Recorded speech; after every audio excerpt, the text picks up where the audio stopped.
नमस्कार, मैं हूं मनोज वर्मा और आप देख रहे हैं हमारा खास कार्यक्रम अटेंशन। और आज अटेंशन में बात होगी संविधान, सद्भाव और सियासत पर। जी हाँ, ग्वालियर में अंबेडकर विवाद अब पूरी तरह सियासी जंग में बदल गया है। वकील अनिल मिश्रा के एक बयान ने पूरे प्रदेश की राजनीति में भूचाल ला दिया है। यूँ तो मामला शुरू हुआ था हाईकोर्ट परिसर में डॉक्टर भीमराव अंबेडकर की मूर्ति लगाने को लेकर, लेकिन अब यह बहस संविधान बनाम सियासत के रूप में सामने आ रही है। इतना ही नहीं, इस लड़ाई में सनातन का भी तड़का लगाया जा रहा है।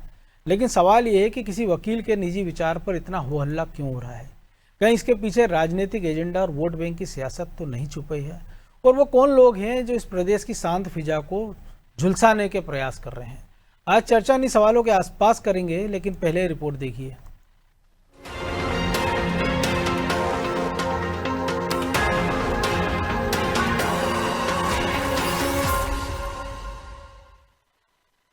संविधान का जो निर्माण है वो BN राव साहब ने किया है, ना कि अंबेडकर जी ने। अंबेडकर जी तो संविधान को जलाना चाहते थे। हाँ, 100% अंग्रेजों की गुलामी की उनने, अंग्रेजों के एजेंट करेंगे। आज आपको बताना पड़ेगा, जब लोग इकट्ठे होते हैं तब आप कौन सी अनुमति दी? आज जब मूर्तियाँ लगाई जाती है कौन सी अनुमति दी आपने? आपने 2 बार ये फ्लैग वाला लौटाया। ये बिल्कुल सनातन का विरोध है, सनातन का विरोध है।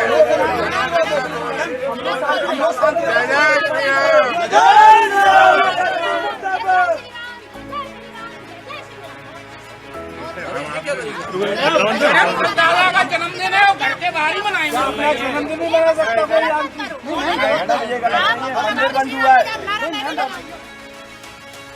ग्वालियर में डॉक्टर भीमराव अंबेडकर की मूर्ति स्थापना को लेकर शुरू हुआ विवाद अब सियासी अखाड़े में बदल गया है। वकील अनिल मिश्रा के बयान के बाद सियासत गर्मा गई। जहां दलित संगठनों में गुस्सा है तो वहीं राजनीतिक दलों में भी इसे संविधान और विचारधारा की जंग बना दिया। दरअसल हाईकोर्ट परिसर में अंबेडकर की मूर्ति लगाने को लेकर वकीलों में मतभेद शुरू हुए। इसी बीच वकील अनिल मिश्रा ने एक सोशल मीडिया लाइव में अंबेडकर को लेकर विवादित टिप्पणी कर दी। इसके बाद मामला तूल पकड़ गया। आम नागरिक नहीं चाहता है कि किसी प्रकार का पब्लिक ऑर्डर बिगड़े। चंद लोग हैं जो अपने निहित स्वार्थों के लिए भड़काऊ पोस्ट डालते हैं, सोशल मीडिया में आपत्तिजनक टीका टिप्पणी करते हैं। इस प्रकार के लोगों को हमने चिन्हित किया है। उनकी फेसबुक की पोस्ट की URL हमने लिस्टेड की हैं और फेसबुक को लिखा है कि सारी पोस्टें डिलीट की जाएं। और सोशल मीडिया पे पोस्ट डाल के खुश होइए, लेकिन पता करेंगे और उसमें आज नहीं तो कल FIR दर्ज होगी। और सोशल मीडिया के माध्यम से सामाजिक सद्भाव बिगाड़ने वाले चेहरों को भी हम समाज के सामने लेके आएंगे। अब ग्वालियर से शुरू हुआ विवाद प्रदेश भर में बहस का मुद्दा बना और कांग्रेस ने इसके बहाने बीजेपी को घेरा। तो बीजेपी कैसे शांत रहती? वह बीजेपी ने पलटवार करते हुए कहा कि कांग्रेस हर मुद्दे को राजनीतिक रंग दे रही है। बीजेपी ने तो कांग्रेस पर कई आरोप भी लगाए। क्या कुछ कहा वो भी सुनिए। देखिए, कांग्रेस ने सदैव संविधान और संविधान निर्माता आदरणीय बाबा साहब का अपमान किया। बाबा साहब को पहला चुनाव हराने वाली कांग्रेस है।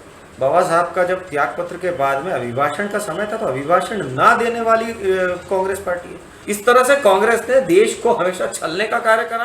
कुछ लोग हैं जो कहते हैं, एक विचारधारा है जो कहती है कि बाबा साहब भीमराव अंबेडकर ने संविधान का निर्माण नहीं किया, BR राव ने बनाया। BR राव, फिर गवई साहब पर जूता फेंकने वाले को गवई साहब ने माफ कर दिया। यह भारत की प्राचीन सभ्यता और संस्कार है। पर आपका दायित्व उसको गिरफ्तार करने का था या नहीं था? उसको सजा देने का था या नहीं था? उसको जेल भेजने का था या नहीं था? क्यों नहीं भेजा? इसलिए कि गवई साहब ST के आते हैं। अगर इसकी जगह कोई RSS का होता तो आप क्या करते? अब सवाल ये है कि वकील का बयान उसका व्यक्तिगत विचार हो सकता है, लेकिन इसको कांग्रेस बड़ा मुद्दा क्यों बना रही है? क्या इसके बहाने फिर दलित वोट बैंक की राजनीति को धार दी जा रही है? क्या सच में ये विवाद सिर्फ संविधान और सम्मान की लड़ाई है या फिर इसके पीछे वोट बैंक का गणित छिपा है? खैर, सवाल कई हैं जिनके जवाब आने वाले दिनों में ही मिलेंगे। ब्यूरो रिपोर्ट, अनादि TV।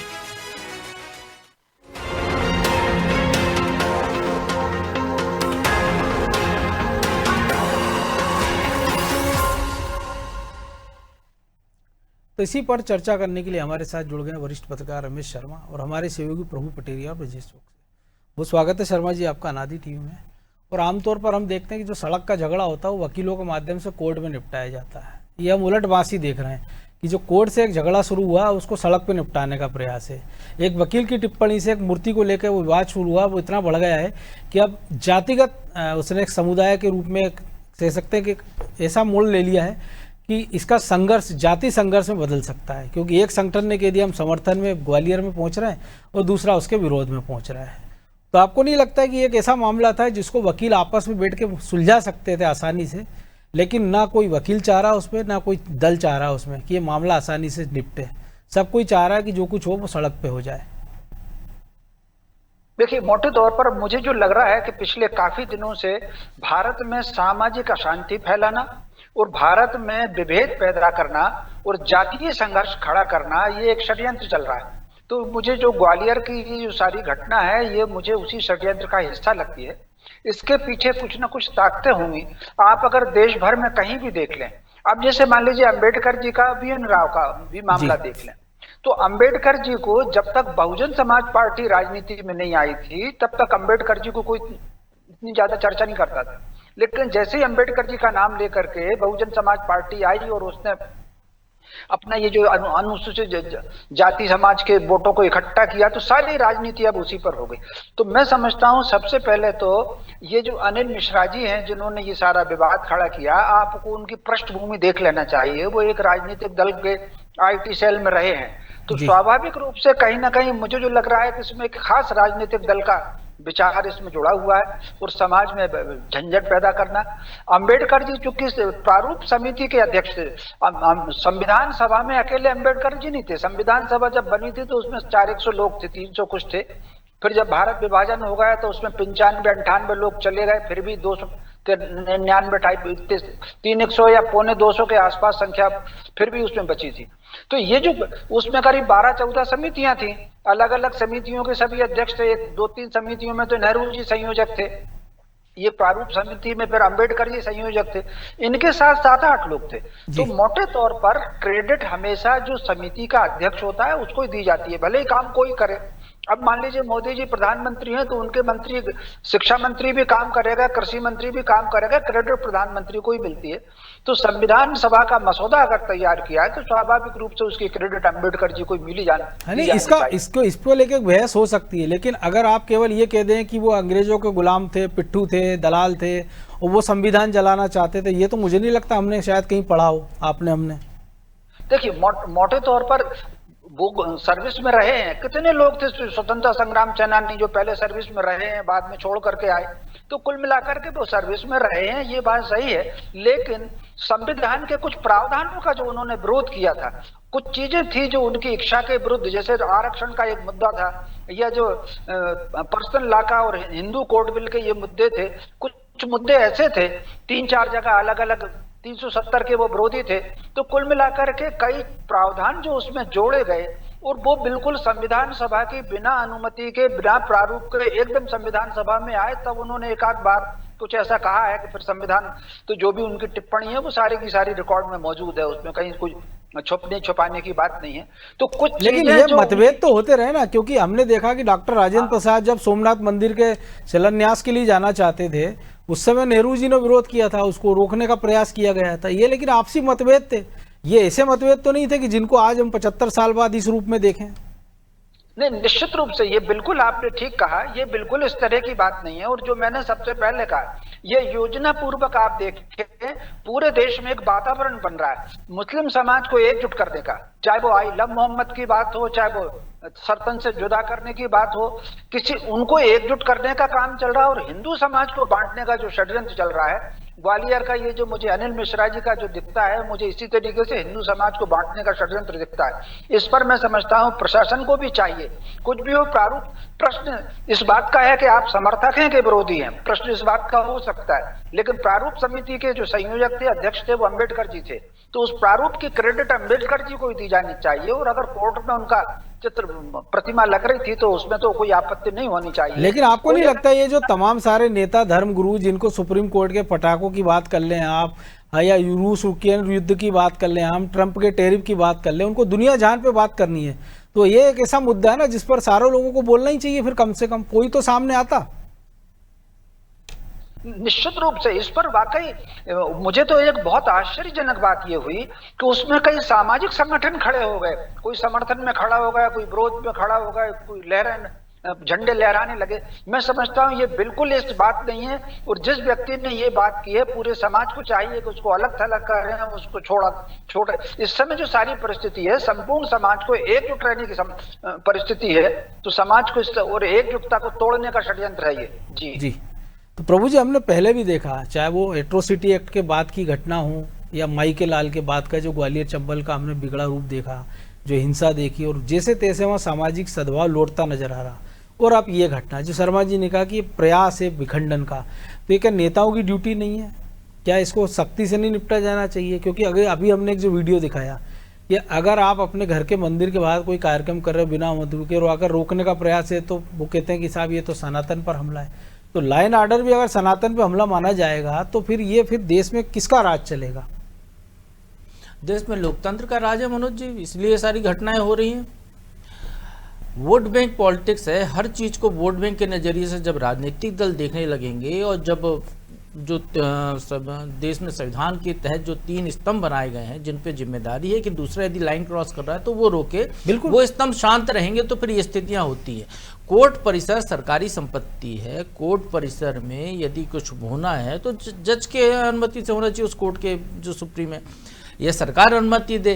कोई भी एक बाहर का संगठन या वकील लोग कहें तय कर लें कि कोर्ट परिसर में वो जो है आज यहाँ पे एक मूर्ति लगा रहे हैं, अम्बेडकर जी की मूर्ति लगा रहे हैं, कल को कोई दूसरा कहे कि हम यहाँ पे किसी और की मूर्ति लगा रहे हैं, सावरकर की लगा देंगे, गोडसे की लगा देंगे, कल को कोई कहे कि भाई सुप्रीम जो जहाँ जज साहब बैठते हैं वो उस कमरे में तो मैं अपनी कार या मोटरसाइकिल पार्क करूंगा। तो ऐसे थोड़ी चलता है। आपने संविधान, हमारा संविधान में हर चीज की नीति नियंता बनाया गया है, हर चीज का दायरे फिक्स हैं, आपको करने की स्वतंत्रता भी, आज़ादी भी, आपको व्यक्ति की भी आज़ादी है कितना बोलना है, लेकिन आपको अनर्गल बोलना है तो आपके खिलाफ कार्रवाई होगी। ये भी संविधान के तहत कानून बना के प्रावधान किया गया है। तो सारी परिस्थितियां हैं। तो ये जो तीनों जो नियामक संस्थाएं हैं ये कहीं ना कहीं वोट बैंक पॉलिटिक्स की गिरफ्त में है। इनको देखना चाहिए। कोर्ट परिसर के घटना को लेकर 4-6 महीने से विवाद चल रहा है, कोर्ट को संज्ञान लेना चाहिए ना। जब पटाखों पे कोर्ट संज्ञान ले लेता, किसी और जगह पे फूट रहे हैं, कोर्ट परिसर में पटाखे नहीं फूटते हैं बिल्कुल, लेकिन उसको वो संज्ञान ले लेता है वो गली में पटाखे फूटने पर।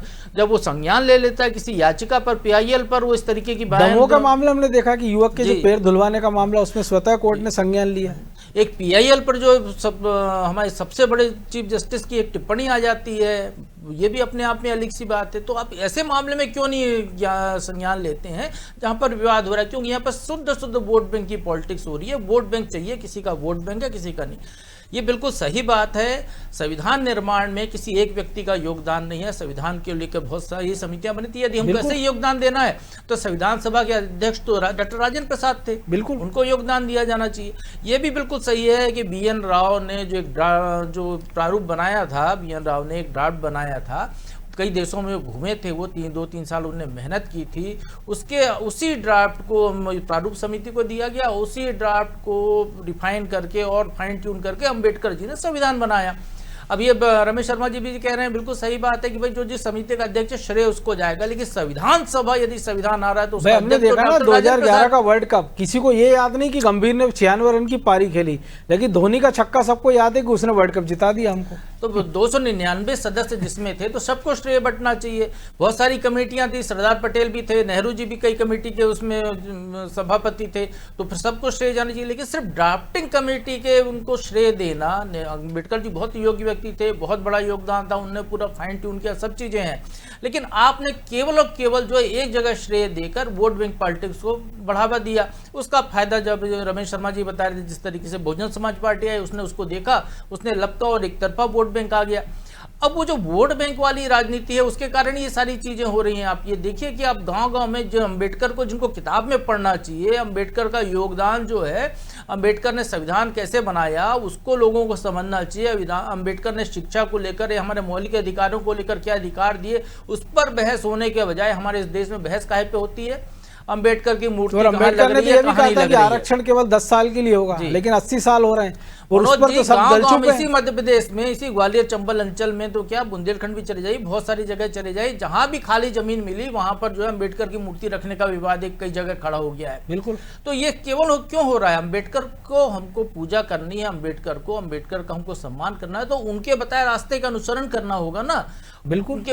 उनकी मूर्ति लगाने से ही सारी चीजें ज्ञान हमको प्राप्त हो जाएगा, जैसे कहते हैं किताब तकिया के नीचे रख लो पूरा ज्ञान अपने आप में प्राप्त हो जाएगा, वो स्थिति तो नहीं है। अम्बेडकर जी अकेले अम्बेडकर जी नहीं थे, अम्बेडकर जी के बनने की प्रतिमाएं जो प्रक्रिया में बड़ी बहुत बड़ी सारे हमने देखा लोगों का उनके योगदान हाथ था। में संविधान या किताब है, तो उससे प्रेरणा ले ले कि भैया पढ़ो लिखो और उस आगे बढ़ो। लेकिन इस पूरे मामले में यदि अनिल मिश्रा गलत बात कह रहे हैं, जिस तरीके का नरगल प्रलाप वो कर रहे हैं, तो कानून के तहत सिर्फ FIR करके नहीं छोड़ देना चाहिए आपको। जो बाकी लोगों के, मनोज वर्मा करें, ब्रजेश चौकसे करें, प्रभु पटेरिया करें या कोई और करे, उसके साथ जो कार्रवाई करते हैं वो कार्रवाई करनी चाहिए। यदि वो सनातन का नाम ले रहा है तो आप शांत हो गए, यहाँ पर यह दिक्कत है, आपको यहाँ पर कार्रवाई करनी चाहिए। दूसरा पक्ष भी यदि उसको ऐसी हवा देने की कोशिश कर रहा है या वहाँ पर बगैर परमिशन के मूर्ति लगाने की कोशिश कर रहा है, तो उसको भी देखना चाहिए, उसका भी निराकरण करना चाहिए। तो ये काम किसका है? कार्यपालिका का है, प्रशासन का है, सरकार का है, उसका काम है, उसको करना चाहिए। वो अपना काम नहीं करे, वो हाथ पे हाथ धरे बैठी है, वो कह रहे हैं गदर हो रहा है, फिर 2018 दोहरा जाएगा और ये होगा वो होगा, चेतावनी दे रहे हैं आप राजनीतिक हथियार बन रहे हैं।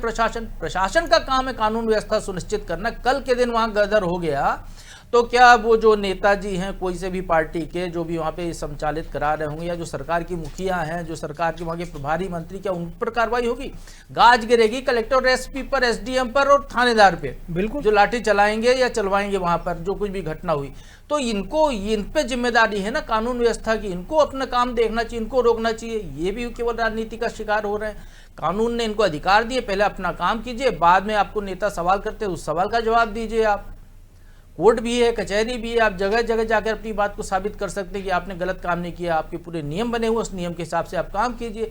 प्रशासन अपना काम नहीं कर रहा है। 5 महीने से एक सड़ा सा मामला जो है विवाद बना हुआ है। मूर्ति लगने में किसी को दिक्कत नहीं है तो मूर्ति लगा देनी चाहिए, मूर्ति लगने गलत जगह मूर्ति लग रही है तो उसके लिए कोई दूसरा विकल्प चुन लेना चाहिए। क्योंकि मूर्ति तो बनी हुई रखी है प्रभात राय के स्टूडियो, 2 पुलिस वाले उसकी निगरानी में लगे हैं, तो कोई एक चौराहा तय कर लीजिए आप, वहां पे मजे की बात है कि अम्बेडकर के बनाए संविधान के तहत अम्बेडकर जो कानूनविद थे, वहां कानून के जहां पर न्याय होता है उस जगह पर उनकी प्रतिमा लगाने को लेकर ऐसा विवाद हो रहा है और हाथ पर हाथ धरे हम सब देख रहे हैं। इसमें तो बिल्कुल लचर व्यवस्था है ये, बिल्कुल। तो ब्रजेश जी, हम देखते हैं कि आम आदमी खिलाफ एट्रोसिटी एक्ट में मुकदमा कायम होता है, कोई सुनवाई नहीं है। एक बार संशोधन का प्रयास किया सुप्रीम कोर्ट ने, हमने देखा पूरे देश में क्या बवाल मचा था। और वही वकील साहब जिनको पूरा कानून का ज्ञान है, वो पुलिस को थाने के अंदर जाकर चुनौती देते हैं कि आप मुझे गिरफ्तार करके बताइए, तो पुलिस उनको गिरफ्तार नहीं करती। तो भैया जब आप तुरंत एक FIR है, गिरफ्तार करिए, जेल डाल दीजिए। हाई कोर्ट को एक निर्देश जारी कर देना चाहिए। हमने देखा कि महाराष्ट्र में मनोज जरांगे जो OBC आरक्षण को लेकर सड़क घेरते हैं, 2 दिन में हाई कोर्ट निर्णय लेता, उनको मैदान खाली करने का आदेश देता है। इसमें भी हाई कोर्ट एक निर्देश दे दे कि 15 तारीख को या किसी भी तारीख को इसको लेके, ग्वालियर को लेकर ना कोई बंद करने का प्रयास होगा, नया कोई रैली, धरना अनुमति, कोई प्रदर्शन की अनुमति नहीं दी जाती है, वो कानून को फ्री एंड कर दिया जाए। लेकिन ऐसा कुछ होता नजर नहीं आ रहा है। पुलिस अपनी तैयारी कर रही है, क्योंकि पुलिस को हो सकता है ऊपर से ऐसे निर्देश हों कि आप मामला थोड़ा सा ठंडा करके चलिए। तो ये कहा जा रहा है कि हमने नाकाबंदी कर दी है, 4000 का फोर्स लगा दिया है। मनोज जी, हो सकता है मामला इसलिए गरमा रहा है कि बिहार चुनाव आ गए हैं। हाँ, वही मैंने कहा कि शायद ऐसे कोई निर्देश हो कि हम सोशल मीडिया पे पोस्टों पे नजर रख रहे हैं, बस ये इतना हो रहा है। यहाँ समस्या ये है मनोज जी कि बिल्ली के गले में घंटी बांधे कौन? बिल्कुल, दोनों राजनीतिक दलों का ना संविधान से कोई लेना देना है, ना अंबेडकर से लेना देना है। उन्हें दिख रहा है पूरा वोट बैंक से लेना देना है, जो प्रभु जी भी कह रहे थे। आप कह रहे हैं पुलिस वाले कार्रवाई कर सकते थे, निश्चित तौर पर कर सकते थे। वहां कोई गदर हो जाएगी तो उन पर कार्रवाई हो जाएगी, लेकिन तब गदर होगी तब कार्रवाई होगी। आज वो किसी की मंशा के विपरीत काम कर देंगे तो आज ही कार्रवाई हो जाएगी, आज ही हट जाएगा कलेक्टर SP। यदि वो नियम कानून का पालन करने लगे, सरकार अपने नियम कानून का पालन करने लगे, विपक्ष अपने धर्म का पालन करने लगे, सब अपने अपने नियम कानून का, धर्म का पालन करने लगे, तो फिर तो समस्या ही नहीं है ना। सरकार कार्रवाई कर देगी क्योंकि उसे वोट बैंक की चिंता नहीं है। हम विपक्ष को सुन रहे थे अभी, जीतू पटवारी जी को, वो भेदभाव ना करें, बांटे ना जातियों में, वो एक घटना के रूप में लें, तो उनका मकसद नहीं सकता। तो उनके नेता तो खुद जातिगत जनगणना के झंडे उठाए फिर रहे हैं। अपना मकसद साध रहे हैं ना। वो कह रहे हैं ना कि अम्बेडकर जी ने, वो कह रहे हैं कि एक विचारधारा है जो BN राव की बात कर रही। तो BN राव ने पहला ड्राफ्ट बनाई था, इसमें कोई गलत बात कोई कह रहा है क्या? तमाम लोगों ने योगदान दिया था, ये कोई गलत कह रहा है क्या? कोई ये नहीं कह रहा है ना कि अंबेडकर जी का कोई योगदान नहीं है। दोनों में मतभेद भी थे और अंबेडकर जी ने खुद कहा था कि BN राव ने नींव रखी है, इमारत हमने भले ही खड़ी की हो। बिल्कुल, दोनों में मतभेद भी थे, लेकिन उनके योगदान को उन्होंने भी सराहा था ना सदन के अंदर ही। लेकिन यदि कोई पक्ष ये कह रहा है तो आप कह रहे हैं नहीं साहब वो ST/ST का, यदि कोई कोर्ट अपना काम कर ले, चलिए हम मान लेते हैं कोर्ट किसी के दबाव में नहीं है। तो जो प्रभु जी कह रहे थे, आप कह रहे थे जो मूल समस्या है प्रतिमा का, उसका निराकरण कर दे, निराकरण कर दे, उसका कहीं कर दे। और अंबेडकर जी की प्रतिमा लगाने की जरूरत ही क्या है? अंबेडकर जी तो हर जगह देखो आप, उनकी तस्वीर लगी है। कोर्ट में जाओगे आप, जज के पीछे लगी रहती है। थाने में जाओगे, जज के थानेदार के पीछे लगी है, SP संसद में लगी है, संसद में लगी हुई है। आप किसी भी नेता के यहाँ जाओगे, प्रधानमंत्री, राष्ट्रपति के बाद किसकी तस्वीर लगी रहती है? अंबेडकर की लगी रहती है। तो फिर लड़ाई किस बात की? लड़ाई है वोट बैंक की, और वोट बैंक को साधने की, जो रमेश जी भी कह रहे थे कि विघटन करने की कोशिश है, जातियों में बांटने की कोशिश है, जिसको एक करने की कोशिश इंदिरा गांधी ने भी की थी कि जातियों में ना बटे। अब उनको लग रहा है कि सत्ता में कैसे आएंगे तो विघटन कर रहे हैं, जातियों में बांटने की कोशिश कर रहे हैं। जो एट्रोसिटी एक्ट की बात आपने की है, कोई सरकार हिम्मत जुटा पाई, कोर्ट ने फैसला दे दिया तो सरकार ने पलटी मार दी, बदल दिया। तो यहाँ पे वोट बैंक दिख रहा है सबको, सब अपने अपने हिस्से की राजनीति कर रहे हैं, सब अपने अपने हिस्से का वोट बटोरना चाहते हैं। तो एक मुद्दा मिल गया है अंबेडकर की मूर्ति को लेके। हमने देखा है कि अंबेडकर की जहाँ मूर्तियां लगी हैं चौराहे पे, जो अंबेडकर के अनुयायी हैं, अंबेडकर की बात करते हैं, वकालत करते हैं, कभी वहाँ पे जाके देखते हैं कि किसी की अंगुली टूटी हुई है, किसी की किताब गायब है, किसी के वहाँ पे क्या बीट कर रहे हैं कौए, तो जाके कभी नहला दें कि भाई हम तो अंबेडकर की पूजा करते हैं। भाई आपने भगवान बना दिया वोट बैंक ने। एक व्यक्ति ने अच्छा काम किया, उसका अनुसरण करना चाहिए, उनने जो बनाया है उस कानून का पालन करना चाहिए। लेकिन कौन कर रहा है? कोई नहीं कर रहा है, ना कांग्रेस कर रही, ना बीजेपी कर रही, ना उनके अनुयायी कर रहे हैं। वो अनुयायी उनको फॉलो नहीं कर रहे हैं, वो अंधभक्त हो गए हैं एक तरह से। वो अंबेडकर को उन्होंने भगवान बना दिया। एक विचारधारा उनकी थी, एक उनको अनुसरण करना चाहिए थे, जो राह दिखाई, जिसने आदमी ने लाखों करोड़ों लोगों का जीवन बदला, लेकिन उसका जो अनुसरण जिस रूप में करना चाहिए उस रूप में शायद नहीं कर रहा। बाकी सब चीजें कर रहे हैं, जो उनको जो चाहते थे वैसा करने की कोई कोशिश नहीं कर रहा। ना पढ़ रहे हो, ना लिख रहे हो, बस आप भीड़ तंत्र बन गए हो, उनको पूजने लगे हो। और उसके नाते किसी को लगता है कि एकजुट हो गए लोग, तो उनका वोट बैंक हमारे पाले में कैसे आ जाए, तो वो उसको साधने के लिए कोई भड़काने की कोशिश कर रहा है, तो कोई उसके मामले में खामोशी ओढ़े हुए है, कोई कार्रवाई करने से डर रहा है कि भैया ऐसा ना हो कि उल्टा दाव पड़ जाए। तो ये सिर्फ सियासत हो रही है उसमें, ना अंबेडकर की कोई भक्ति कर रहे हैं। पीठ पीछे वो क्या कहते हैं अंबेडकर के बारे में, जो अंबेडकर को लेके बात कर रहे हैं, आज उनके अनुयायी बन रहे हैं, उनके भक्त बन रहे हैं, उन्हीं को हमने देखा है कि पैर पे कहाँ अंबेडकर की तस्वीर रख के बैठते हैं, कहाँ जब कोई उनका जन्म दिवस आता है या पुण्यतिथि आती है, आप देख लीजिए, जयंती आती है, क्या करते हैं? माला ओढ़ते हैं, जूते पहन के माला पहना देते हैं, एक थोड़ा सा एक दिन के लिए याद कर लेते हैं और चले जाते हैं। लेकिन जब पब्लिक में जाएंगे, वोट बैंक चलेगा, तो आप जैसे ऐसी बात करते हैं कि उनसे ज्यादा कोई अंबेडकर को पूछता ही नहीं है, मानता ही नहीं है, वही पहले भक्त हैं। तो सब में भक्ति बनने की होड़ लग रही है, पहला कौन? लेकिन राजनीतिक दलों को यह भी तो सोचना चाहिए ना कि अगर उनके अकेले नाम से होता तो जो अंबेडकर के पोते हैं वो कई सारे दल बना चुके हैं, लेकिन वो अब तक तो हो सकता है प्रधानमंत्री, राष्ट्रपति या मुख्यमंत्री तो बन ही जाते। हमने तो ऐसा देखा, गांधी जी के परिवार से देख लीजिए, बाकी लोगों से देख लीजिए, क्या ऐसा हुआ है? काबिलियत होगी तो आप आगे बढ़ जाओगे। लेकिन यहाँ उनकी वजह से कोई एक पूरा समाज एकजुट हो रहा है ना मनोज जी। बिल्कुल, उनके बच्चों की वजह से नहीं हो रहा है ना, उनकी वजह से हो रहा है, इसलिए उनको पूज रहे हैं। यदि उनका वोट बैंक में कोई योगदान नहीं होता, वोट बैंक ऐसा नहीं होता, तो जैसे पहले परिस्थिति थी वैसी परिस्थिति हो जाएगी। आप देखिए कि तमाम, चाहे संत हो चाहे कोई हो, जिनका भी वोट बैंक का महत्व आज की तारीख में है, वो आगे आ रहे हैं, वो पूजनीय हो गए, उनके मंदिर बनने लगे हैं, जबकि मंदिर बनाने की जरूरत तो हम देख रहे हैं कि एक संत की भीड़ में 100 लोग मर जाते हैं तो संत पे कार्रवाई नहीं होती, और किसी में 2 मर जाते हैं तो उसको जेल भेज दिया जाता है। लेकिन इस चेहरा देख के जो संविधान का मखौल उड़ाया जा रहा है अम्बेडकर के नाम पे, इस पर भी अंकुश लगना चाहिए। बहरहाल वक्त इतना ही था, बहुत धन्यवाद शर्मा जी आपका। तो संविधान, सद्भाव और सियासत, और एक ऐसे मुहाने पर ग्वालियर चंबल खड़ा है जो पहले हमने 2 बार उसको देखा है कि क्या उसके परिणाम निकले हैं। तो सवाल ये उठता कि वो कौन लोग हैं जो इस प्रदेश के साथ साथ पूरे विंध्य, ग्वालियर, चंबल और तमाम सारे इलाकों की फिजा खराब करना चाहते हैं। वक्त है कि उसी अंबेडकर के संविधान, जिसको लेकर पूरा कोहराम मचा हुआ है, उस संविधान ने जो ताकत दी है न्यायपालिका को, कार्यपालिका को, उसका पूरी तरीके से इस्तेमाल हो, और जो लोग भी शहर की फिजा बिगाड़ने का प्रयास कर रहे हैं उस पर सख्ती से कार्रवाई हो। अटेंशन में आज इतना ही, मुझे दीजिए इजाज़त, और आप देखते रहिए अनादि टीवी। नमस्कार।